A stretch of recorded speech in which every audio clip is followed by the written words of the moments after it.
Hai guys, selamat datang kembali di materi tentang sejarah peradaban Mesopotamia. Kita masih ada di kursus yang sama nih, tapi kita sekarang udah lanjutin bahasan kita ke materi tentang sejarah bangsa pendukung peradaban Mesopotamia ini. Dan setelah kemarin aku jelasin tentang sejarah peradaban bangsa Sumeria, next kali ini di lesson ini aku bakalan ngejelasin sejarah tentang bangsa Akkadia.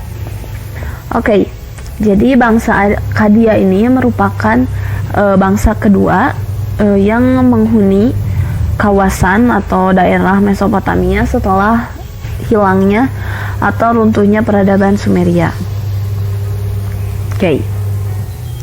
Jadi Akkadia ini terletak di tepi barat Sungai Efrat, dan bangsa ini tuh merupakan bangsa yang berdiri setelah bangsa Akkadia yang dipimpin Sargon mengalahkan bangsa Sumeria.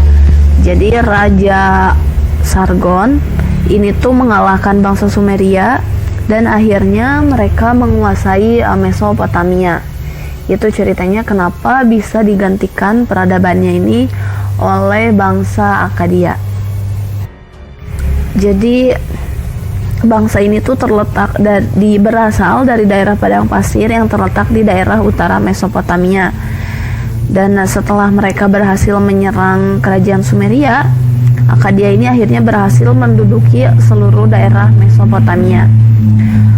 Dan bangsa ini tuh memiliki ibu kota, namanya itu Agade.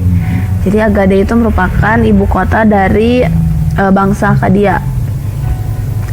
Dan itu tuh merupakan kekaisaran pertama yang ada di dunia. Kekaisaran Akkad ini sering disamakan dengan bangsa Sumeria yang kita kenal sebagai kebudayaan Sumer Akkad. Ini tuh akulturasi dari Sumeria dan Akkadia. Karena semua orang asli Akkad itu merupakan penutur bahasa Semit, dan bahasa Sumer ini ada di bawah satu kekuasaan gitu. Makanya dibilang ini berakulturasi. Oke. Sekarang kita lanjut ke sistem perekonomian dari bangsa Akkadia ini. Jadi perekonomian bangsa Akkadia ini tuh masih sama seperti orang-orang Sumeria. Mereka terfokus di sektor pertanian. Dan ada dua pusat utama pertanian yang ada di Akkadia ini. Yang pertama ada di daerah selatan. Di daerah selatan ini mereka menggunakan sistem pertanian irigasi, dan ada juga yang di daerah utara. Di daerah utara ini mereka dikenal dengan daerah upper yang menggunakan sistem pertanian hujan musiman gitu.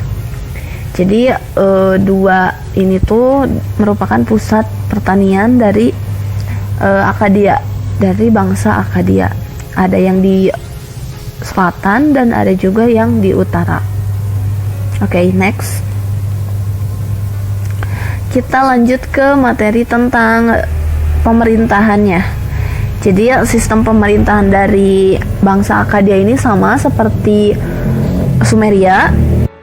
Jadi tetap sistem pemerintahannya bersifat kerajaan. Dan kerajaan Akkadia ini berdiri tahun 2500 sebelum Masehi setelah Raja Sargon dari bangsa Semit berhasil menaklukkan bangsa Sumeria di Mesopotamia. Kemudian pusat peradaban yang asalnya ada di kota Ur itu dipindahkan oleh beliau ke Agade gitu. Nah, kekaisaran Akkadia ini mencapai puncak kejayaannya di abad ke-24 dan ke-22 menyusul penaklukan-penaklukan oleh pendirinya Sargon dari Akkad. Dan di bawah Sargon dan para penerusnya, bahasa Akkad ini secara singkat menaklukkan wilayah sungai Tigris dan Efrat sekitar 2300 sebelum Masehi. Akhirnya orang-orang Akkad ini menuturkan bahasa Semit ke daerah taklukannya. Jadi itu asal usulnya gitu. Oke. Next kita ke sistem kepercayaan bangsa Akkadia. Bangsa Akkadia ini sama seperti Sumeria. Mereka itu menganut politeisme atau mereka percaya kepada dewa atau dewi lebih dari satu gitu ya. Nah, secara umum kita bisa lihat juga kalau bangsa Akkadia ini sebenarnya mengambil dan meniru hampir semua hasil kebudayaan dari bangsa Sumeria. Bahkan mereka itu berintegrasi antar penduduk gitu dengan penduduk yang ditaklukkan. Dan kota Akkadia yang dipimpin oleh Sargon ini mendirikan kekaisaran pertama di dunia di tahun 2334 sebelum Masehi. Oke. Jadi itu sistem kepercayaannya sama kayak bangsa Sumeria, mereka menganut sistem kepercayaan yang politeisme. Next, kita bicara tentang hasil kebudayaan dari bangsa Akkad ini. Jadi karena mereka mengambil atau meniru hampir semua kebudayaan dari bangsa Sumeria, akhirnya ada beberapa kebudayaan yang mirip-mirip gitu sama polanya, coraknya dengan yang ada dari bangsa Sumeria gitu. Jadi seperti tadi bahasa kan ya. Terus selain itu juga ada simbiosis kebudayaan yang menyebabkan lahirnya penyebaran bilingualisme. Jadi dari bangsa Sumer dan bangsa Akkad ini menimbulkan integrasinya itu bilingualisme, penggunaan bilingualisme. Next, jadi bahasa Akkad ini secara perlahan menggantikan bahasa Sumer sebagai bahasa lisan utama dan pada peralihan milenium ketiga dan kedua sebelum Masehi. Oke, itu untuk hasil kebudayaan berupa bahasa. Untuk kerajinannya sendiri, bangsa Akkadia ini juga mengenal atau ada beberapa hasil kebudayaan, diantaranya kalau dari bidang kerajinan itu ada ukiran dari lilin, terus juga selain itu ada pengecor perunggu yang mereka hasilkan gitu.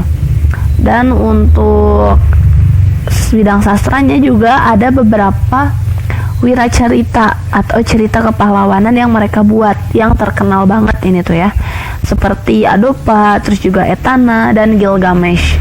Ini beberapa hasil kebudayaan dari bangsa Akkadia yang ada di Mesopotamia. Oke, dan kenapa kekaisaran ini bisa runtuh? Kekaisaran ini runtuh karena Naram-Sin yang digantikan oleh putranya Sharkali-Shari gagal mempertahankan kekaisaran Akkad, dan sekitar 2100 sebelum Masehi kekaisaran ini secara perlahan terpecah menjadi banyak kerajaan dari kota-kota kecil seperti yang terjadi di masa Sumeria, dan akhirnya itulah yang menyebabkan berakhirnya dan runtuhnya kerajaan atau kekaisaran dari Akkadia ini. Oke. Segitu dulu aja yang bisa aku jelasin untuk peradaban Akkadia ini. Next, aku bakalan jelasin lagi salah satu kebudayaan atau salah satu sejarah dari bangsa pendukung peradaban Mesopotamia ini, which is tentang Babilonia, yang mana menarik banget buat disimak. Jadi pastiin untuk tetap stay tune untuk tonton video-video lesson aku berikutnya. Jangan lupa juga share and subscribe, juga like, oke? See you next time, sampai jumpa di video lesson berikutnya, and bye-bye!